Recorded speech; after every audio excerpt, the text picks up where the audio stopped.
أما بعد فأعوذ بالله من الشيطان الرجيم ومن يطع الله ورسوله فقد فاز فوزا عظيما وقال سيدنا رسول الله صلى الله عليه وسلم إذا صلى أحدكم الجمعة فليصلي بعدها أربعا آمنت بالله صدق الله مولانا العلي العظيم وصدق رسوله النبي الكريم ونحن على ذلك لمن الشاهدين والشاكرين والحمد لله رب العالمين اللهم صل على محمد وعلى آل محمد كما صليت على إبراهيم وعلى آل إبراهيم إنك حميد مجيد اللهم بارك على محمد وعلى آل محمد كما باركت على إبراهيم وعلى آل إبراهيم إنك حميد مجيد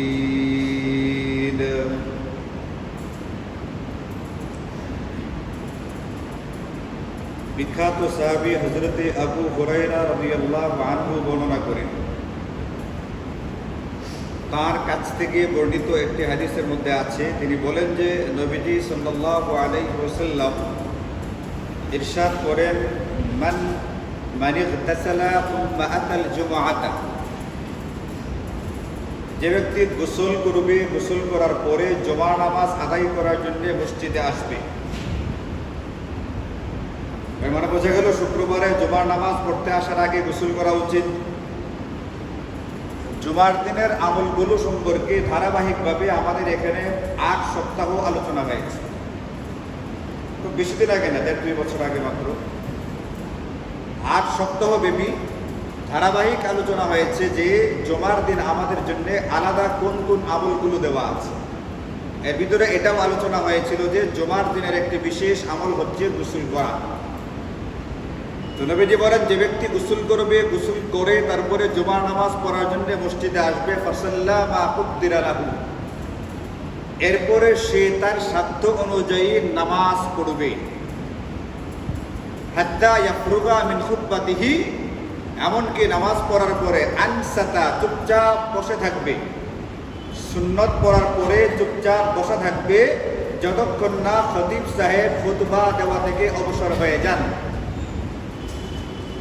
সুম্মা আনসাতা হাত্তা ইয়াফরুগা মিন খুতবাতিহি, খুতবা মানে শুক্রবারে যে খুতবাটা দেওয়া হয়, আরবি যে খুতবাটা, ওটা থেকে খতিব সাহেব ফারেক হওয়ার আগ পর্যন্ত চুপচাপ বসা থাকবে। তার মানে মূল খুতবাটা যখন চলে, আরবি খুতবাটা, তখন কি কথা বলা যাবে না যাবে না? কথা বলা যাবে না, নিষেধ, সম্পূর্ণ নিষেধ, একেবারে নিষিদ্ধ। ভাই সামনে আসেন, সামনে জায়গা ফাঁকা, ওইদিকে ফাঁকা, এটা বলবার অধিকার কোনো মুসল্লির নেই। অন্তত মুয়াজ্জিন সাহেব যখন আজান দিয়ে দিবেন, খুতবার আগের আজানটা, তখন থেকে নিয়ে সালাম ফেরাইবার আগ পর্যন্ত মুসল্লিদের অধিকার সম্পূর্ণরূপে রহিত করে দেওয়া হয়। এরপরেও যদি সে কথা বলে, হোক সেটা বাহ্যিকভাবে কোনো প্রয়োজন দেখা, সামনে জায়গা খালি ছিল, আমি আসতে বলছি, কেউ দুষ্টমি করতেছিল, তাকে থামাইছি, যত কিছুই বলুক না কেন, যদি সে এটা করে, এটা হবে অনধিকার চর্চা এবং শরীয়তের পরিপন্থী একটা বিষয়, এবং অন্তত ওই দিনের জুমার নামাজের সমস্ত সওয়াব তার বাতিল হয়ে যায়। এখন একজন ব্যক্তি একটা কথা বলার মধ্য দিয়া, এই যে 12:30 না কয়টা বাজে, হ্যাঁ 1:45 থেকে নিয়ে, আরো আগে আসছে কেউ কেউ 12:30, 1:45 থেকে নিয়ে 2টা পর্যন্ত সময় যে মসজিদে পার করলো, শুক্রবারের মতো একটা সুন্দর পবিত্রতম দিনে, এই দিনে এই 1.5 ঘন্টা সোয়া ঘন্টায় তার কি কিছু নেকি কামাই করে বাড়িতে নিয়ে যাওয়া দরকার ছিল না? ছিল না? এতটা সময় পার করে যখন সে নেকিগুলো কামাই করছে, এই নেকিগুলোকে একটা কথা বলার মধ্য দিয়ে যে ব্যক্তি বিনাশ করে ফেলে, এই ব্যক্তি আসলে জ্ঞানী না বোকা? এই ব্যক্তি আসলে বোকা। এই ব্যক্তি দুঃসাহসী নয়, সে অতি দুঃসাহসী। এই ব্যক্তি নিজের সওয়াবটাকে নষ্ট করে ফেলবার মতো দুঃসাহস দেখায়। এই লোকটা কোনো রকমের সুসাহসী, এই কথা বলবার কোনো সুযোগ নেই। এই জন্য মুয়াজ্জিন সাহেব যখন খুতবার আযান দিয়ে দিবেন, মনে রাখতে হবে আমার নামাজ শুরু হয়ে গেছে। খুতবার আযান দেওয়া শুরু হয়ে গেছে মানে আমার নামাজ শুরু হয়ে গেছে। কাজেই সালাম ফেরাইবার আগ পর্যন্ত আমার কথা বলবার কোনো সুযোগ আর নেই। এরপরেও যদি কেউ বলে, নিজের সওয়াব যদি কেউ নিজে নষ্ট করে, এটার দায়িত্ব আমাদের উপরে বর্তাবে না। লা তাজিরু ওয়াজিরাতুন ওযরা উখরা, একের বোঝা অন্য বহন করবে না, এটা আল্লাহ পাকের কথা। সাধ্য অনুযায়ী নামাজ পড়বে, নামাজ পড়ার পরে চুপচাপ বসে থাকবে খতিব সাহেব খুতবা থেকে ফারাক হওয়ার আগ পর্যন্ত। সুম্মা ইউসাল্লি মাহু, খুতবা থেকে ফারাক হওয়ার পরে খতিব সাহেবের সঙ্গে 2 রাকাত নামাজ পড়বে। যদি কোনো ব্যক্তি এমনটা করতে পারে, তাহলে নবীজি বলেন গুফিরা লাহু মা বাইনাহু ওয়া বাইনাল জুমআতিল উখরা ওয়া ফাজলু সালাসাতি আইয়ামিন। তাহলে এই ব্যক্তি গত জুমা থেকে এই জুমা পর্যন্ত মাঝখানের 7 দিনে যে পরিমাণ গুনাহ করবে, এই গুনাহগুলো এবং সামনের আরো অতিরিক্ত 3 দিনের গুনাহগুলোকে মাফ করে দেয়া। এবার এখানে হাদিসে পাকের মধ্যে যে কথাগুলো আছে, এই কথাগুলোর ভিতরে একটা কথা হচ্ছে এটা, ফাসাল্লামা কুদ্দিরা লাহু, সাধ্য অনুযায়ী তাকে খুতবার আগেই নামাজ পড়তে হবে। এই নামাজটা কোনটা? কাবলাল জুমআ 4 রাকাত সুন্নত নামাজ। তো 4 রাকাত সুন্নত নামাজ তো পড়তেই হবে, এটা তো সুন্নতে মুআক্কাদা। ইমাম ইবনে রাজব হাম্বলি রাহিমাহুল্লাহ তিনি লেখছেন, ওয়া আকসারুল উলামা'i আলা আন্নাহা সুন্নাতুন রাতিবা। জুমার আগের যে 4 রাকাত সুন্নত নামাজ, এই ব্যাপারে জমহুর উলামায়ে কেরামের বক্তব্য হচ্ছে এই নামাজটা সুন্নতে মুআক্কাদা, মানে পড়তেই হবে এমন সুন্নত এটা। এটা আসরের নামাজের আগে যে ঐচ্ছিক 4 রাকাত নামাজ পড়া হয়, ওই রকম ঐচ্ছিক 4 রাকাত নামাজ না, এটা বাধ্যতামূলক 4 রাকাত। এটাকে বলে মুআক্কাদা। মুআক্কাদা শব্দের অর্থ হলো তাকিদ যুক্ত। মুআক্কাদা মানে তাকিদ যুক্ত সুন্নত, এই 4 রাকাত পড়তেই হবে। এরপরেও সাধ্যমতো শব্দটা বলার কারণ হইল, এই 4 রাকাতের পূর্বেও যদি কোনো ব্যক্তি পারে, তাহলে মসজিদে ঢুকবার পরপরই 2 রাকাত সুন্নত নামাজ পড়বে। এই হাদিস আমি আপনাদেরকে আগেও শুনিয়েছি। নবীজি সাল্লাল্লাহু আলাইহি ওয়াসাল্লাম বলেন, ইদা দাখালা আহাদুকুমুল মাসজিদা ফালইরকা রাকাতাইন কাবলা আন ইয়াজলিস। যখন তোমাদের কোনো ব্যক্তি যে কোনো সময় যে কোনো মসজিদে প্রবেশ করবে, যে কোনো ব্যক্তি যে কোনো সময় যে কোনো মসজিদে প্রবেশ করবে, নবীজি বলছেন মসজিদে প্রবেশ করার পরে বসে যাওয়ার আগে 2 রাকাত নামাজ পড়বে। এটাকে বলে দুখুলুল মসজিদ বা তাহিয়াতুল মসজিদ। দুখুলুল মসজিদ বা তাহিয়াতুল মসজিদ নামের 2 রাকাত নামাজ পড়বে। এখন যারা মসজিদে ঢুকতেছে বা আগে যারা ঢুকছেন, আমাদের সবার জন্য করণীয় ছিল কমপক্ষে 2 রাকাত নামাজ পড়া সুন্নত। এটা যদিও সুন্নতে মুআক্কাদা না, কিন্তু ওই হাদিসের উপরে আমল করার জন্য নবীজি বলেছেন, এটা সহিহ হাদিস, যখন তোমাদের কোনো ব্যক্তি যে কোনো মসজিদে যে কোনো সময় প্রবেশ করবে, সে 2 রাকাত নামাজ পড়বে, দুখুলুল মসজিদ এর নামাজ। এখন যদি কোনো ব্যক্তি একটু হাতে সময় নিয়ে মসজিদে আসে, তাহলে সুবিধা হবে এটা, একদিকে 4 রাকাত সুন্নতে মুআক্কাদাও করতে পারবে, আর সময় থাকার কারণে সেই 2 রাকাত অতিরিক্ত সুন্নতে যেটা দুখুলুল মসজিদ, ওই নামাজটাও পড়তে পারবে। এই জন্য নবীজি বলেন যে মা কুদ্দিরা লাহু, সে তার সাধ্য অনুযায়ী সামর্থ্য অনুযায়ী 2 রাকাত নামাজ পড়বে, 4 রাকাত নামাজ পড়বে। 4 রাকাত তো পড়তেই হবে। সময় একটু বেশি থাকলে আগের যে 2 রাকাত সেটাও কি করতে পারবে? পড়তে পারবে। যদি কেউ এমনভাবে পড়ে, তাহলে এই ব্যক্তির এই জমা থেকে নিয়ে বিগত জমা এবং অতিরিক্ত আরো 3 দিন, মোট 10 দিনের গুনাহগুলোকে আল্লাহ পাক মাফ করে দেন। এই জন্য মাঝখানে আমি কথাটা আপনাদেরকে বলে নিচ্ছি। 1 নম্বর, দুখুলুল মসজিদের নামাজ আমাদের অভ্যাস হয়ে যাওয়া চাই। এটা যদিও সুন্নতে জায়েদা মুআক্কাদা না, কিন্তু এই যে মসজিদে ঢোকার 2 রাকাত নামাজ এবং ওযু করার পরের যে 2 রাকাত নামাজ, এটাকে বলে তাহিয়াতুল ওযু। মসজিদে ঢুকলে 2 রাকাত পড়তে হয়, এটাকে বলে তাহিয়াতুল মসজিদ। আর ওযু করার পরে 2 রাকাত পড়তে হয়, এটাকে বলে তাহিয়াতুল ওযু। এই 2 রাকাত নামাজ পড়বার কারণে হযরত বেলাল রাদিয়াল্লাহু আনহুকে নবীজি দুনিয়াতে জান্নাতের সুসংবাদ শোনাইছেন। নবীজি বেলালকে বলেছেন, বেলাল আমি যখনই জান্নাত পরিদর্শন করতে যাই, এটা হতে পারে আল্লাহ পাকের কুদরতের মাধ্যমে, হতে পারে মেরাজের রাত্রিতে, হতে পারে স্বপ্নের মাধ্যমে, আল্লাহ পাক তার নবীকে বিভিন্ন সময় জান্নাত জাহান্নাম পরিদর্শন করিয়েছেন। এখন নবীজি বলেন, বেলাল যখনই আমি জান্নাত পরিদর্শন করতে যাই, আমি দেখি আমার আগে আগে তুমি হাঁটতে থাকো, কারণটা কি, তুমি কি আমল করো যার কারণে আমি তোমাকে জান্নাতে দেখতে পাই? হযরত বেলাল বলেন, তেমন কোনো আমল হুজুর আমার জানা নাই, আমি ফরজ ওয়াজিব সুন্নতে মুআক্কাদাগুলো আদায় করি, অতিরিক্ত একটা করি, এটা ওযু করার পরে তাহিয়াতুল ওযুর 2 রাকাত নামাজ পড়ি, যেটা পড়তে আপনি আমাদেরকে বলেছেন। নবীজি বলতেন যে ফাযাকা, এই কারণেই তুমি জান্নাতের অধিকারী হয়ে গেছো। কাজে নামাজটা সুন্নতে মুআক্কাদা না, সুন্নতে জায়েদা, কিন্তু গুরুত্ব দিয়ে আমল করবার কারণে, তাকিদের সাথে আমল করবার কারণে নবীজি দুনিয়াতেই তাকে জান্নাতের সুসংবাদ ছড়িয়েছেন। এটাকে অবহেলার নজরে দেখবার, গাফিলতির সঙ্গে দেখবার সুযোগ অন্তত আমার আপনার মতো সাধারণ কোনো মুসলমানের নেই। এখন কোনো ব্যক্তি যদি তাহিয়াতুল ওযুতে পড়বে, ওযুটা করে লগে লগে মসজিদে আসছে, তাহলে 2টা জিনিস একবারে হয়ে গেছে না? ওযু হয়ে গেছে, মসজিদে প্রবেশ করা হয়েছে, 2টা কাজ একবারে হয়েছে। ফুকাহায়ে কেরাম বলছেন, এখন যদি কোনো ব্যক্তি 2টার নিয়তে একবারে 2 রাকাত পড়ে ফেলে, তাহলে 2টাই আদায় হয়ে যাবে, 2 in 1। কোনো ব্যক্তি ধরেন যে ওযু করছে মাত্র, 2 রাকাত নামাজ পড়া দরকার, এখন বাসা বাড়িতে হলে তো 2 রাকাত ওখানে পড়ে নেবে, কিন্তু ওযু করছে মসজিদের ওযুখানায় এবং ওযু করে সঙ্গে সঙ্গে মসজিদে ঢুকে গেছে, তাহলে 2 রাকাত পড়ার কথা মূলত কয় রাকাত? 4 রাকাত। ফুকাহায়ে কেরাম সহজ করে দিচ্ছেন, ওই 2 রাকাত, এই 2 রাকাত একবারে নিয়ত করলে ফেরে 4 রাকাতই আদায় হয়ে যাবে ইনশাআল্লাহ। তাহলে সহজ হয়ে গেল জিনিসটা। আর যারা বাড়ি থেকে ওযু করে মসজিদে আসতেছে, এরকম অনেক মুসল্লি আছে না, যারা ঘর থেকে ওযু করে আসতেছেন, তারা তো ওযু এখন আর নেই, ওযু তো তিনি আগেই করছেন, আগে পড়ে থাকলে পড়ছেন, না পড়লে তো নাই। এখন মসজিদে প্রবেশ করেছেন, এখন তিনি মসজিদে প্রবেশ করার 2 রাকাত আদায় করে নেবেন। এই হলো 2 2 4 রাকাত একসাথে পড়লেও হয়ে যায়। তবে মনে রাখতে হবে, এই যে 2টা নামাজ, তাহিয়াতুল ওযু আর তাহিয়াতুল মসজিদ, নফল নামাজ, এইগুলো সুন্নতে জায়েদা।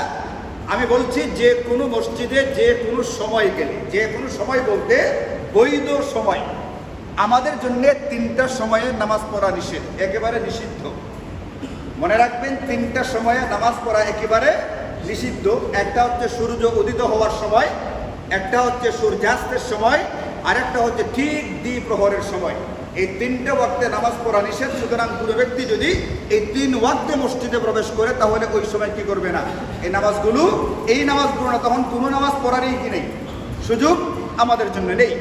এই জন্যে যে কোনো সময় বলতে, যে সময়গুলোতে নামাজ পড়া বৈধ, যেমন জোহরের আগে ঢুকছে, নামাজ পড়া বৈধ, কোনো অসুবিধা নেই, পড়তে পারে। আসরের আগে পড়তে পারে, অসুবিধা নাই। কিন্তু মাগরিবের আগে যদি ঢুকে, তাহলে আসরের নামাজের পরে মাগরিব পর্যন্ত কোনো নফল নামাজ পড়ার সুযোগ নেই, এই হিসাবে পড়তে পারবে না। ফজরের ওয়াক্ত হয়ে যাওয়ার পরে, ফজরের জামাত অনুষ্ঠিত হওয়ার আগ পর্যন্ত ফজরের সুন্নত ছাড়া অন্য কোনো নফল নামাজ পড়া জায়েজ নাই। এই কারণে ওই সময় আবার দুখুলুল মসজিদ পড়তে পারবে না। 2-1টা সময় ব্যতিক্রম আছে, এইগুলোর মধ্যে পড়া যাবে না। অন্য বৈধ সময়ে যখনই মসজিদে ঢুকবে, নামাজগুলো পড়ে নিবে।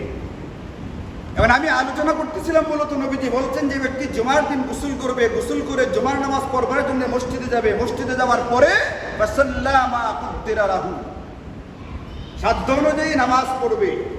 আমাদের অনেক মুসল্লি এরকম আছেন, আগে মসজিদে প্রবেশ করে বসে পড়েন, না, বসা যাবে না। নবীজি বলছেন কাবলা আইয়াজলিস, বসে যাওয়ার আগে তুমি 2 রাকাত নামাজ পড়বে।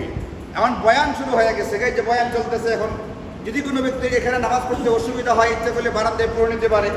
আর কেউ যদি মনে করে মসজিদে ঢুকে যদি আমি পিছন দিকে পড়ি, আমার কোনো অসুবিধা নেই, হুজুরের কথা চলুক, আমি নামাজ পড়ে ফেলি, তাহলেও কোনো অসুবিধা নেই।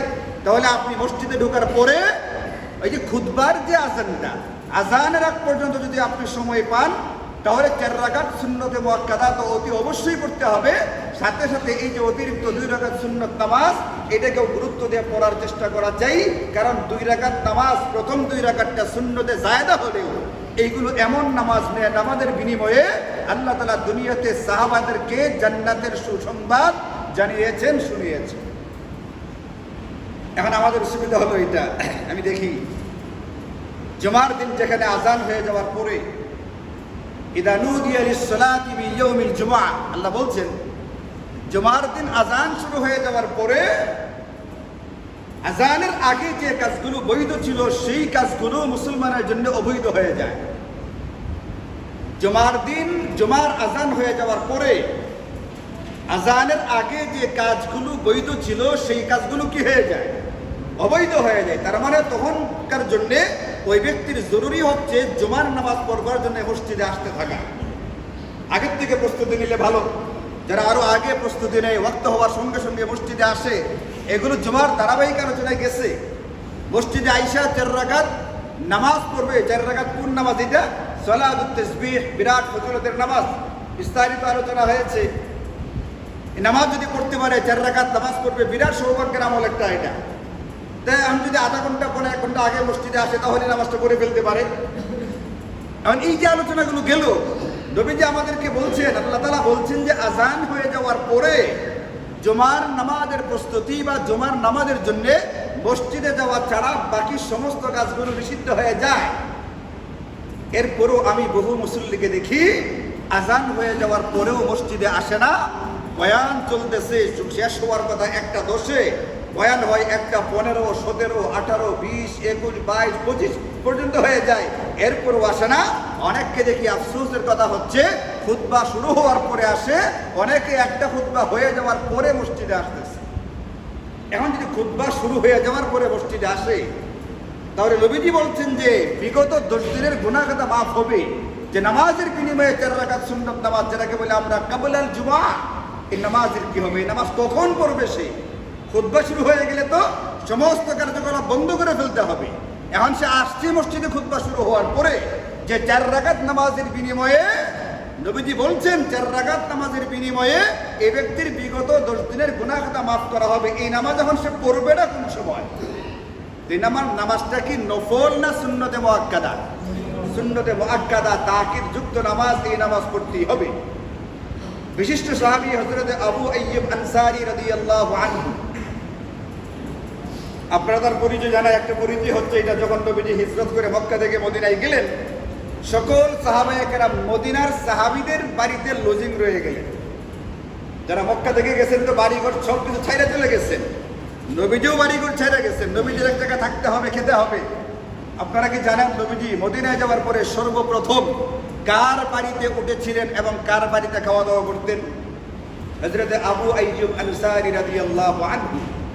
এই জন্য একটা ছাত্র লজিং রাখতে পারা এটা একটা বিরাট সৌভাগ্যের ব্যাপার।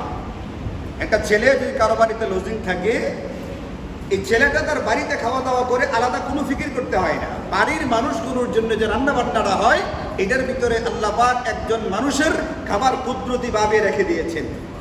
সুযোগটা কি হইতো? সুযোগটা হয়তো এইটা, তার বাড়িতে খাওয়া দাওয়া করে ছেলেটা যদি হাফেজ হইতো, আলেম হইতো, এই ছেলে ভবিষ্যতে যত ছাত্রকে পড়াবে, তার মাধ্যমে যত হাফেজ গড়ে উঠবে, তার মাধ্যমে যত আলেম তৈরি হবে, এরপরে ওদের মাধ্যমে পরবর্তী আরো যারা তৈরি হবে, ওদের মাধ্যমে পরে যারা তৈরি হবে, এইভাবে সিলসিলা যদি কিয়ামত পর্যন্ত চলতে থাকে, তাহলে এই ব্যক্তির জন্য একটা বিরাট সৌভাগ্যের ব্যাপার হবে। যেমন ধরুন, আমি নাগরা হাফিজি মাদ্রাসায় পড়ার সময় লজিং থাকতাম সিলেট বাগানের মালিকের বাসায়। ওনার নাম কি? হাজি আব্দুল ওয়াহেদ সাহেব। ওনার বাসায় আমি লজিং থাকতাম। আমি ছিলাম 6 নাম্বার ছাত্র। এর মানে ওনার বাসায় লজিং খেয়ে আমার আগে আরো কয়জন হাফেজ হয়ে গেছে, আরো 5 জন হাফেজ হয়ে গেছে। আমি এলাম 6 নাম্বার হাফেজ। আমি কি হাফেজ না হাফেজ না? জানেন আপনারা এটা? আমি হাফেজ না হাফেজ না? কেমনে বুঝলেন যে আমি হাফেজ? হ্যাঁ, না বোঝার তো কোনো কারণ নেই। জ্বলন্ত প্রমাণ আছে, গত 13টা রোজার তারাবি প্রমাণ আছে না? হ্যাঁ, এটাকে অস্বীকার করার তো কোনো সুযোগ নেই। 13টা নামাজ শিখেছি, 13 বছর 13টা তারাবি, 14তম বছর চলছে ইনশাআল্লাহ, আলহামদুলিল্লাহ, আল্লাহ পাকের মেহেরবানিতে এবং আপনাদের অপরন্ত সহযোগিতার ভালোবাসায়। এতদিন আমার এখানে টিকতে পারার কথাই ছিল না। এরপরে আমার পরে আরো 6 জন খাইছে। গত বছর আমাদের নাগরা মাদ্রাসার পুরনো ছাত্রদের একটা পুনর্মিলনী অনুষ্ঠান হয়েছিল। নাগরা হাফিজি মাদ্রাসার যত ছাত্র এই পর্যন্ত হাফেজ হয়ে বের হয়ে গেছে, এদের একটা অনুষ্ঠান হয়েছিল। এদের ভিতরে 1000-এর মতো হাফেজ। তো হাজি আব্দুল ওয়াহেদ সাহেব ওই দিন বলছিলেন, আমার ঘরে যারা যারা তোমরা খাইছিলা, অনুষ্ঠানের পরে একটু আমার সাথে দেখা করো। তা আমরা তার সাথে দেখা করার পরে ওই দিন এখানে হাফেজ পাওয়া গেছে 12 জন, বর্তমানে আরেকজন আছে, ওনার গড়ে অলরেডি হাফেজ হয়ে গেছে কতজন খায়া। হাজী আব্দুল ওয়াহেদ সাহেব রমজানে এখানে তারাবি পড়েন না, আমি জানি না উনি ওখানেও খতম তারাবি পড়েন কি পড়েন না, কিন্তু এইখানে যখন আমি তেলাওয়াত করতে থাকি, আমার তেলাওয়াতের বিনিময়ে রমজানে এক একটা অক্ষর 10 পূরণ 70 যে সওয়াবগুলো হয়, এইগুলো যেরকম আমি পাইতে থাকি, এইগুলোর সওয়াব যেরকম মুসল্লিরা যারা খেয়াল করে শুনে তেলাওয়াতটা, এরা যেরকম পাইতে থাকে, হাজী আব্দুল ওয়াহেদ সাহেব যদি বাড়িতে শুয়েও থাকেন, ওইখানে শুয়ে শুয়ে তিনি সওয়াবগুলো পাইতেছেন। সুবিধাটা কোথায়? উনি কামাই করছেন, ওনার করে আলাদা কোনো রান্না বান্না করতে হয় নাই। মাদ্রাসা যখন প্রতিষ্ঠা হয়েছে তখন থেকে শুরু করে তিনি লজিক রাখতে শুরু করছেন। এরকম করতে করতে 12 জন অলরেডি পরিপূর্ণ হাফেজ হয়ে গেছে। এরকম হাজী আব্দুল ওয়াহেদ দুনিয়াতে একজন না আরো ভুরি ভুরি আছে। আমাদের আশেপাশে যত গ্রামের মাদ্রাসা আছে, প্রত্যেকটা গ্রামে আপনি খোঁজ নিয়ে দেখবেন, গ্রামের মাদ্রাসাগুলোর ভিতরে বোর্ডিং তেমন হয় না। গ্রামের মানুষগুলো প্রত্যেকটা বাড়িতে একজন ছাত্র লজিং রাখে। গ্রামে গঞ্জে বোর্ডিংয়ের তেমন ব্যবস্থা নাই, বেশিরভাগ ছাত্র বেশিরভাগ মাদ্রাসা লজিংয়ের উপরে চলে, লজিংয়ের ভিত্তিতে চলতেছে। একটা ছেলে খাইতেছে দিনের পর দিন, একজন হাফেজ হয়ে গেছে, আরেকজন ঢুকছে, কোনো অসুবিধা নেই। যখন ছেলেগুলো ছোট ছোট হয়, ঘরের ভিতরে খাওয়া দাওয়া করতে পারে, এতে তেমন কোনো অসুবিধা হয় না। এই জন্য আপনি যেখানেই থাকেন না কেন, আপনার সুযোগ হলে সম্ভব হলে আশেপাশের কোনো একটা মাদ্রাসার ছাত্রকে আপনাকে লজিং দেওয়ার জন্য আপনি বলবেন। আপনি নিজে থেকে গিয়ে চেয়ে আনবেন যে হুজুর আমার বাড়িতে একটা ছাত্র লজিং দেন। নবীজি সাল্লাল্লাহু আলাইহি ওয়াসাল্লাম লজিং ছিলেন কার বাড়িতে? হযরতে আবু আইয়ুব আনসারী রাদিয়াল্লাহু আনহু এর বাড়িতে। এটা গুরুত্বপূর্ণ একটা সুন্নাহ, গুরুত্বপূর্ণ একটা আমল। এটাতে কোনো লস নেই, এটাতে যা আছে সবটাই হচ্ছে লাভ, লোকসানের কোনো বিন্দুমাত্র ছিটা ফোটা এখানে নেই। এই জন্য আমাদের একটা স্বপ্ন ছিল, এটা আমার একটা ভিতরে স্বপ্ন ছিল, এটা দোতলার শুধুমাত্র যদি অজুখানার উপরেরটা বাথরুম করা যাইতো, বাচ্চাদের গোসল আর ইস্তেঞ্জার ব্যবস্থাটা করে দেওয়া যাইতো, তাহলে আমি এখানে মসজিদের দোতলায় একটা অন্তত 20-25 জন ছেলে নিয়ে একটা হাফিজি মাদ্রাসা খোলার একটা ইচ্ছা ছিল আমার। এটার দোতলায় একজন শিক্ষক নিতাম আর 20 বা 25টা নির্বাচিত বাচ্চা নিতাম। এদের কাজ হলো এখানে 24 ঘন্টা থাকবে, খাবে, পড়বে, গোসল করবে, নিচে অজুখানা আছে, কোনো অসুবিধা নেই। শুধুমাত্র টয়লেট, ওযু ইস্তেঞ্জার যে ব্যাপারটা, এটার জন্য উপরে একটু ব্যবস্থা দরকার, এটা এখন নাই। আচ্ছা, যদি কখনো এমনটা হয়, আল্লাহ যদি কখনো আমাদের এই স্বপ্নটাকে বাস্তবায়িত করেন, 20 থেকে 25টা ছেলের লজিং যদি রাখার প্রয়োজন হয়, আপনারা কি রাখবেন ইনশাআল্লাহ? আল্লাহ তাআলা তৌফিক দান করুন। নবীজি আবু আইয়ুব আনসারী রাদিয়াল্লাহু আনহুর বাড়ি থেকে উঠলেন, ওখানেই থাকেন, ওখানেই খাওয়া দাওয়া করেন। এই আবু আইয়ুব আনসারী বলেন, আমি দেখলাম নবীজিকে, তিনি সদা সর্বদা সূর্য হেলে যাওয়ার পরে 4 রাকাত নামাজ পড়েন। সূর্য হেলে যাওয়ার পরে দুপুরের সময় যখন সূর্যটা হেলে পশ্চিম আকাশে, এরপরে তিনি 4 রাকাত নামাজ পড়েন। আদমানা রাসূলুল্লাহি 4 রাকাতিন ইনদা যাওয়ালিশ শামসি। একদিন আমি নবীজিকে জিজ্ঞেস করলাম, ইয়া রাসূলুল্লাহ, মা হাদিহির রাকাতুল্লাতী আরাকা আদমানতাহা, আপনাকে সদা সর্বদা নিয়মিত, মানে মাঝে মধ্যে না, নিয়মিত 4 রাকাত নামাজ পড়তে দেখি সূর্য হেলার সময়, এটার কারণটা কি, রহস্যটা কি, আপনি কেন এই নামাজটা পড়েন? নবীজি বললেন যে, আবু আইয়ুব আনসারী শুনো, ইন্না আবওয়াবাস সামাই তুফতাহু ইনদা যাওয়ালিশ শামসি, যখন সূর্য পশ্চিম আকাশে হেলে পড়ে, তখন আল্লাহ পাকের পক্ষ থেকে আসমানের সবগুলো দরজা খুলে দেওয়া হয়। এই দরজাগুলো ফালা তুরতাজু হাত্তা তুসাল্লা যুহরু, যোহরের নামাজ পড়ার আগ পর্যন্ত দরজা আর বন্ধ করা হয় না।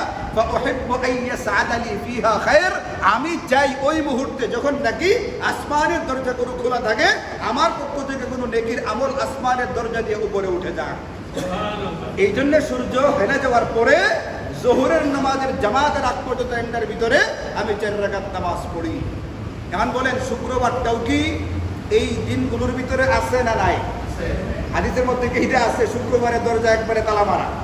বাংলাদেশে অফিস আদালত যেরকম শুক্রবারে বন্ধ, আসমানের অফিস আদালত শুক্রবারে বন্ধ, এমন ব্যাপার নাকি? সূর্য শুক্রবারেও হেলতেছে, সূর্য হেলার পরে শুক্রবারে তো জোহর পড়ি না, জুমা পড়ি, জুমার আগে 4 রাকাত নামাজ পড়া হলো, মানে হলো আসমানের খোলা দরজা দিয়ে আমার নামাজ আসমানের উপরে উঠে গেল।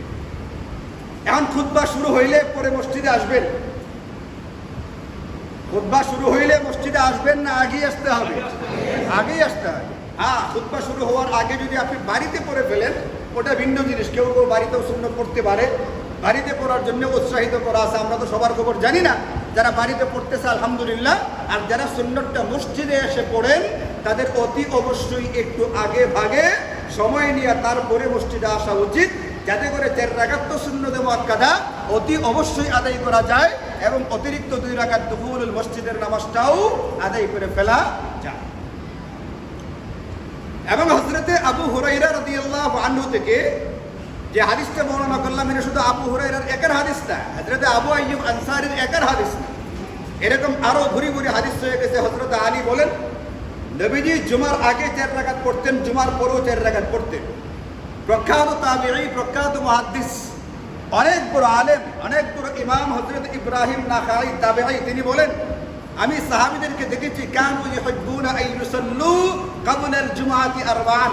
আমি সাহাবাদেরকে দেখেছি, তাবিঈ তাদেরকে বলে যারা সাহাবাদেরকে দেখতে পায়, যারা সাহাবীদেরকে পাইছে, নবী সাহাবীদেরকে, ইনাদেরকে বলে তাবিঈ। ইনি বলেন, আমি সাহাবীদেরকে দেখেছি ওনারা জুমার আগে 4 রাকাত সুন্নাত নামাজ পড়তেন। হযরত আব্দুল্লাহ ইবনে মাসউদ, নবীজির অতি কাছের অতি ঘনিষ্ঠ সাহাবী, নবীজির সার্বক্ষণিক সঙ্গী হযরত আব্দুল্লাহ ইবনে মাসউদ, তিনি নিয়মিত জুমার আগে 4 রাকাত পড়তেন এবং তার ব্যাপারে তাবিঈরা বলছেন এটা কথাটা, তিনি আমাদেরকে 4 রাকাত পড়বার জন্য আদেশ করতেন বারবার, তোমরা জুমার আগে 4 রাকাত নামাজ পড়ো। মুহাদ্দিসিনে কেরাম বলছেন একেবারে মুস্তাহাব বা নফল হইলে তার জন্য উৎসাহিত করা যায়, কিন্তু হুকুম করা যায় না। আব্দুল্লাহ ইবনে মাসউদ আমাদেরকে পড়ার জন্য হুকুম করতেন, মানে হলো এই নামাজটা সুন্নত বা নফল না, এটা সুন্নতে মুআক্কাদা, এমন একটা নামাজ যে নামাজটা অতি অবশ্যই আদায় করতে হবে, আর না হলে এই ব্যক্তি গুনাহগার হবে। এই জন্য আমাদের উচিত হচ্ছে জুমার দিন আজান হয়ে যাওয়ার পরে দুনিয়াবী সমস্ত কার্যকলাপ বন্ধ। এটা আল্লাহ পাকের হুকুম, আল্লাহ পাকের নির্দেশ। হয় আপনি মসজিদে আসবেন অথবা জুমার নামাজের জন্য প্রস্তুতি নিতে শুরু করবেন। এরপরে 4 রাকাত নামাজ হয় বাড়িতে পড়বেন, নতুবা এখানে এসে পড়বেন। খুতবা শুরু হয়ে যাওয়ার পরে মসজিদে প্রবেশ করা এটা কোনো মুসল্লির জন্য মানানসই না।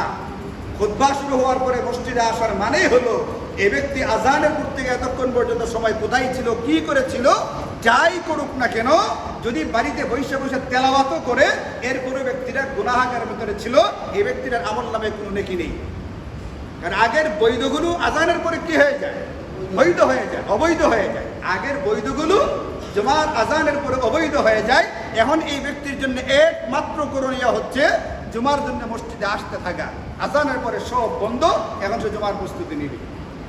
এই জন্য কেন জুমার আগে কিছু কাজ আসছে, ওই যে ফাসাল্লা মা কুদ্দিরা লাহু, তার সাধ্য মতো কি করতে হবে, 4 রাকাত 6 রাকাত নামাজ আদায় করতে হবে। পারলে সালাত তাসবিহ পড়তে হবে, পারলে সূরা কাহফটা জুমার আগে পড়ে ফেলতে হবে।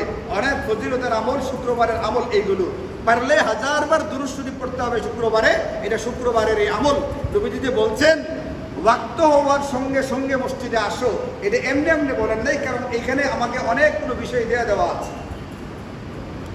এখন ওয়াক্ত হওয়ার সঙ্গে সঙ্গে আসা আর আজান হওয়ার পরেও আমরা আসি না। দেখেন আজান হয় ওয়াক্ত হওয়ার অনেক পরে, আমাদের এখানে আজান হইতে 12:30টায়, ওয়াক্ত হইতে সম্ভবত 11:30 বা 12:15টায়। ওয়াক্ত হওয়ার সঙ্গে সঙ্গে মসজিদে আসা, তা আমরা যদি এখানে 12:15টায় আজান দিয়া ফেলি, আপনি কি মনে করেন অবস্থা নেই? আজান হইলো মানে হলো এরপরের থেকে মুসল্লিরা যে যেখানে আছে গুনাহের ভিতরে আছে। এই জন্য আমাদের দেশে আজানটা দেরি করে দেওয়া হয়। এরপরেও যদি দেরি করা হয় এটা কিন্তু আফসোসের কারণ হবে, এটা দুঃখের কারণ হবে। এই জন্য আপনাদের কাছে অনুরোধ থাকবে, জুমার আগের 4 রাকাতের নামাজ যেটা, এটা অতি গুরুত্ব দিয়ে জুমার আগে আদায় করার নিয়ম বানাতে হবে, একদিনও যেন ছুটে না যায়। 2 নম্বর যে গাফিলতিটা বেশি চোখে পড়ে, যেটা বেশি ধরা পড়ে, সেটা হচ্ছে এটা জুমার পরের 4 রাকাত সুন্নত নামাজ। এই সুন্নতের ভিতরে সবচেয়ে বড় মাজলুম হচ্ছে, সবচেয়ে নির্যাতিত নিপীড়িত সুন্নাহ হচ্ছে জুমার পরের 4 রাকাত সুন্নত নামাজ। একদিকে সালাম ফিরানো হয়েছে, দোয়া সংক্ষিপ্তই করা হয়, সংক্ষিপ্ত দোয়া হয়েছে, দোয়া শেষ, ওই হুল্লোড় করে মসজিদ থেকে বের হওয়া শুরু হয়। এখন যারা বের হয়ে গিয়ে বাড়িতে পড়েন তাদের ব্যাপারে কোনো কথা নেই, আলহামদুলিল্লাহ, অসুবিধা নেই। সুন্নাত নামাজ বাড়িতে পড়ার জন্য উৎসাহিত করা আছে, বাড়িতে গিয়ে পড়েন। কিন্তু যারা মসজিদ থেকে বের হওয়ার পরে সুন্নাত পড়ার পরিবেশ থাকে না, মানসিকতা থাকে না, ইনারা মসজিদে নামাজ না পড়ে মসজিদ থেকে বের হয়েন না। হযরত আবু হুরায়রা রাদিয়াল্লাহু আনহু বলেন, নবীজির সরাসরি নির্দেশ, মুসলিম শরীফের হাদিস, ইদা সাল্লা আহাদুকুমুল জুমআতা, যখন তোমাদের কোনো ব্যক্তি জুমার নামাজ পড়বে, সেই জন্য ফালইউসাল্লি বা'দাহা আরবাআন, নামাজ আদায় করার পরে 4 রাকাত সুন্নত নামাজ পড়ে। এটা নবীজির হুকুম, জুমার পরে 4 রাকাত সুন্নত নামাজ পড়বা, এটা আল্লাহর নবীর নির্দেশনা। ভাই দেখেন, সুন্নত শব্দটাকে আমরা হালকা মনে করি, কিন্তু কথা হচ্ছে কোরআন এবং সুন্নাহর ভিতরে এই সুন্নত শব্দটা আমরা যে সুন্নত বুঝি এই সুন্নত অর্থে ব্যবহৃত হয় নাই। আমরা সুন্নত বলতে কোনটা বুঝি? মসজিদে প্রবেশ করার সময় ডান পা দিয়ে প্রবেশ করা। আমরা সুন্নত বলতে কোনটা বুঝি? টয়লেট থেকে বের হওয়ার সময় বাম পা দিয়ে টয়লেট থেকে বের হওয়া। আমরা সুন্নত বলতে কোনটা বুঝি? দস্তরখানা বিছিয়ে খানা খাওয়া। এগুলো তো আমরা মানিই না। কয়জন মানে আপনি দেখছেন? আপনি এখানে বসবেন, দেখবেন কয়জন ডান পা দিয়ে ঢুকতেছে। আমি খেয়াল করে দেখা নাইছি। খাওয়ার সময় ঘরে ঘরে খোঁজ নিয়ে দেখা যাবে কয়জনে দস্তরখানা লাগাইছে আর কয়জনে লাগাই নেই। আর কোরআন সুন্নাহর ভিতরে সুন্নাহ বলতে এই সুন্নত না, এটা ফিকহি সুন্নত। এটা মসজিদে ডান পা দিয়ে প্রবেশ করা, বাম পা দিয়ে বের হওয়া, দস্তরখানা বিছানো, এইগুলো ফিকহি একটা পরিভাষা। কিন্তু কোরআন সুন্নাহতে যে সুন্নাহর কথা বলা আছে এটা হচ্ছে নবীজির আদর্শ, নবীজির জীবন আচার, নবীজির জীবন ব্যবস্থা। এখন আমার আপনার জিন্দেগির একমাত্র মডেল বা নমুনাই হচ্ছে নবীজি। এই জন্য আমার জিন্দেগির সকল ক্ষেত্রের আদর্শ হিসাবে, নবীজির সুন্নাহ হিসাবে এই আগে পরের নামাজগুলো গুরুত্ব দিয়ে পড়তে হবে। এটা খালি ফিকহি পরিভাষার দিকে তাকিয়ে থাকলে চলবে না। যে ব্যক্তিরা নবীজির সুন্নাহ হিসাবে গুরুত্ব দিবে, এটা ফিকহি পরিভাষায় এটার কতটুকু তাকিদ আছে ওটা না দেখা নবীজির সুন্নাহ এইটা দক্ষ কইরা যে নাকি আমল করবে তার সম্পর্কে কুরআনুল কারীমে আল্লাহ বলেন, ওমাই ইউতিল্লাহ ওয়া রাসূলহু, যে আল্লাহ এবং তার রাসূলের অনুসরণ করবে, ফাকাদ ফাযা ফাওজান আযীমা, এই ব্যক্তি হচ্ছে পৃথিবীর সবচেয়ে বড় সফলকাম ব্যক্তি। এজন্য আমাদেরকে জুমার নামাজের আগে এবং জুমার নামাজের পরের যে 4 রাকাত সুন্নাত আছে, কোনো ফুকাহায়ে কেরাম জুমার নামাজের পরে 6 রাকাতের কথা বলছেন, এই নামাজগুলো গুরুত্ব দিয়ে আদায় করার চেষ্টা করি। হই হুল্লোড় করে বের হওয়ার না চেষ্টা করি, নামাজটা পড়ে তারপরে যাই। সবচেয়ে বড় আর একটা বিষয় হচ্ছে, কোনোদিন মসজিদে জিলাপি দেওয়া হইলে এই দিনটা মনে হয় যে মসজিদের বাইরে কোনো ধরনের মিছিল বা কোনো বিরাট গণ্ডগোল শুরু হয়ে গেছে। দেখেন এখানে জিলাপিটা দেওয়া হয়, এই জিলাপিটার ভিতরে সাদা চিনি দেওয়া আছে প্রচুর পরিমাণে। ডাক্তাররা বলছেন এই চিনিটা আমাদের শরীরের জন্য বিরাট ক্ষতিকর। প্রাকৃতিক মিষ্ট জিনিস যেটা প্রাকৃতিক মধু ইত্যাদি, ওটা এক জিনিস, আর কৃত্রিমভাবে তৈরি এই যে মিষ্টান্ন জাতীয় জিনিসগুলো, এগুলো আমাদের জন্য যারা ডায়াবেটিস রোগী না তাদের জন্য বলছি। এটা আমারও কথা না, এটা চিকিৎসা বিজ্ঞানের কথা। লবণ এবং এই যে চিনিটা, এটা আমাদের দেহের জন্য বিরাট ক্ষতিকর একটা জিনিস। কিন্তু ওইখানে জিলাপি বিতরণ করলে যে হইহুল্লোড়টা হয়, এখানে মনে হয় জান্নাতের টিকিট বিক্রি করা হইতেছে। এই জন্য 4 রাকাত সুন্নত পরে পড়ি, আগে জান্নাতের টিকিটটাকে সংগ্রহ করি। ক্ষতিকর একটা জিনিস সংগ্রহ করবার জন্য এত হই হুল্লোড় করা লাগে, এটা বিরাট আশ্চর্যের ব্যাপার। এই জন্য মেহরবানি করে দয়া করে যারা জিলাপি দিবেন তারাও সতর্কতার সাথে দিবেন, আর যারা নেবেন তারাও সতর্কতার সাথে নেবেন, যেন মসজিদে যারা সুন্নত পড়তেছে তাদের সুন্নতের কোনো ব্যাঘাত সৃষ্টি না হয়। এতটুকু খেয়াল, এতটুকু হুঁশ আমি আপনি একজন সচেতন মানুষ হিসাবে এমনিতেই থাকা উচিত। এটা খুবই গুরুত্বপূর্ণ বিষয়, এটা খেয়াল রাখা চাই। আমি এক ঈদের দিন আমার মনে আছে বয়ান করতে চেয়েছিলাম একটা বিষয়, পরে নামাজের সামনে আইসা থেকে মসজিদের সামনে নাকে সর্দি ফেলায় রাখছে। এটা দেখার পরে যখন বয়ান করতে গেছি পুরো বয়ানটাই করে ফেলছিলাম এই ব্যাপারে, কোথায় কোন জিনিস ফেলা যায়, কোথায় কোন জিনিস ফেলা যায় না, নবীজির হাদিসের আলোকে, কোরআন সুন্নাহর আলোকে। তো আজকেও দেখলাম একজন এখানে নাক পরিষ্কার করতেছেন সিঁড়িতে দাঁড়ায়া। এগুলো শরীয়ত কোরআন সুন্নাহ পরিপন্থী বিষয়। একজন ব্যক্তির সর্দি লাগতেই পারে, ঠান্ডা লাগতেই পারে, এটার জন্য নিয়ম হচ্ছে অজুখানায় যাওয়া, টয়লেটে গিয়া বেসিন আছে ওখানে এই কাজটা করে এটাকে পানি দিয়ে পরিষ্কার করে ফেলা। নিজেরটা নিজে যদি কোনো ব্যক্তি করতে না পারে, বলেন আরেকজন ব্যক্তি করতে পারবে? যদি নিজেরটা নিজের কাছে ঘৃণ্য মনে হয়, আরেক ব্যক্তি কিভাবে আরেকজনটা সাফ করতে পারে? এই জন্য যেখানে সেখানে ময়লা নোংরা জিনিস ফেলবার কোনো সুযোগ নেই। নাকের সর্দি, কফ, কাশি তো দূরের কথা, যে জিনিসটা মানুষ ঘৃণার নজরে দেখে না, যেমন ধরুন কলার ছিলকা, এটাকে কেউ ঘৃণা করে না, কিন্তু পরিষ্কার হাদিসের মধ্যে আছে, বুখারীর হাদিস, নবী যে বলছেন যে কোনো ব্যক্তি যদি রাস্তা থেকে কোনো কষ্টদায়ক বস্তুকে সরিয়ে দেয়, যেমন কলার ছিলকা ইত্যাদি, একটা কাঁটা, একটা পাথর ইত্যাদি, তাহলে সে ব্যক্তি একটি ইমানি শাখার উপরে আমল করল। তাহলে বস্তুরা সরায় দেওয়া হচ্ছে ইমানি কাজ।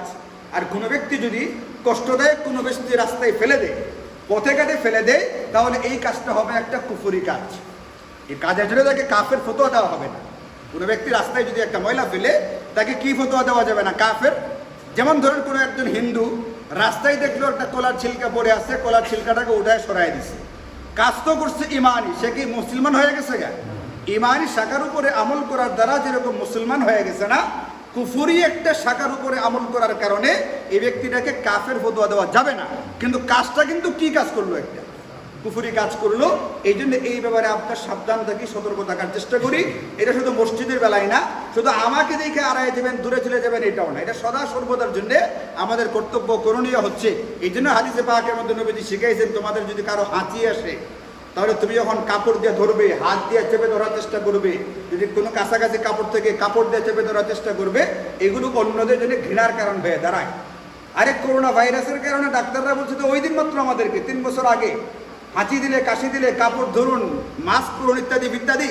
আর 1500 বছর আগে কে শিখাই দিয়ে গেছেন? এটা নবীজি শিখাই দিয়ে গেছেন। যখন হাঁচি দিবা তখন তো করোনা ছিল না, তখন বইলা দিয়ে গেছেন কাপড় দিয়ে নাক চেপে ধরো, আর নতুবা হাত দিয়ে নাক চেপে ধরো, কোনো কিছু একটা করো। এগুলো আমাদেরকে আদব শিখাইছেন। হাদিসের কিতাবগুলোর ভিতরে নাম আছে কিতাবুল আদাব নামে একটা অধ্যায়, এটার ভিতরে এই জিনিসগুলো আমাদেরকে শেখানো হয়েছে। আপনারা মনে করেন না আমারও সুবিধা লাগে এই জন্য আমি বলি যেখানে সেখানে কফ, সর্দি, কাশি ফেলবেন না। এগুলো শরীয়তের কথা, কুরআন সুন্নাহর কথা, এগুলো আমাদের মানা উচিত। আল্লাহ তাআলা আমাদেরকে তৌফিক দান করুন। মসজিদের সামনে দিয়ে যেরকম অনেক মুসল্লি মসজিদের ভিতরে আসেন, অনেক মুসল্লি মসজিদের সিঁড়িটার ডান দিকে গিয়ে তারপরে ডান দিকে জুতাগুলো রাইখা মসজিদে ঢুকেন, এমন অনেক মুসল্লি আছে। কেন? হতে পারে তিনি ডান দিক থেকে উঠতে সুবিধা পান, অথবা ওই দিক থেকে জুতা বেশি হয়ে গেছে, ওনার জুতাগুলো পিছনে খুললে অন্যদের জুতা পাড়াইয়া মসজিদে আসতে হবে, এটা তিনি করতে চান না। এই জন্য ডান দিকে খালি জায়গা আছে, এখানে জুতা রাইখা তারপরে মসজিদে উঠতে চান। এরকম বহু মুসল্লি আছে। অনেকটা তো হইতেই পারে। এখন আমি আপনি যদি আমাদের যদি মোটরসাইকেল বা অন্য কোনো যানবাহন আছে, আমরা যদি একবারে সিঁড়ির সঙ্গে লাগাইয়া ডান দিকে গাড়িটা রাখি, তাহলে যারা হাইটা উঠতে চান তারা হাইটা উঠতে পারেন না ডান দিক থেকে। অথচ আমাদের মসজিদের সামনে মুসল্লিদের হাইটা ঢুকতে 2 ফুট জায়গা বাদ দিয়ে পরে যদি আমরা গাড়ি রাখি, রিক্সা রাখি, মোটরসাইকেল রাখি, অনেক জায়গা আছে, প্রচুর পরিমাণে জায়গা আছে। শহরের বহু মসজিদে এতটুকু জায়গা নাই, এখানে যতটুকু আছে। এবং এখানে টাইলস লাগিয়ে পরিবেশটা যত সুন্দর করে দেওয়া হয়েছে, এরকম পরিবেশটাও বহু মসজিদের সামনে জায়গার ভিতরে নেই। তো এখানে আমরা যারা গাড়ি রাখতে চাই তাদেরকে অনুরোধ করে বলছি, বিনয়ের সঙ্গে বলছি, আমরা মসজিদের সিঁড়িটার ডান পাশে কমপক্ষে 2 ফুট জায়গা রেখে এরপরে ডান দিকে চাপায়া আমাদের গাড়িগুলো, যানবাহনগুলো রাখার চেষ্টা করব। যদি কোনো ব্যক্তি দেখেন যে এটা এখানে রাখতেছে সিঁড়ির একবারে কাছাকাছি, তাহলে তাকেও সুন্দর করে বুঝিয়ে বলবেন। অপমানিত হয়, লজ্জিত হয় এরকম ভাবে না, সুন্দর করে বুঝিয়ে বলবেন আমরা এখানে একটা সাইনবোর্ডও লাগাই দিছি, অনুগ্রহ করে আপনার গাড়িটা ডান দিকে চাপায় না। একটা হলো ডান দিকে সব ভরে গেছে, জায়গাই নেই, ওটা ভিন্ন জিনিস। ডান দিকে প্রচুর জায়গা রয়ে গেছে, এরপরও সিঁড়ির সঙ্গে লাগাইয়া এরপরে গাড়িটাকে রাখতে হবে, এটার তো কোনো প্রয়োজনীয়তা নেই। আল্লাহ তাআলা আমাদেরকে বোঝার তৌফিক দান করুন এবং বলা কথাগুলোর উপরে আমল করার তৌফিক দান করুন। ওয়া আখিরু দাওয়ানা আলহামদুলিল্লাহি রাব্বিল আলামিন।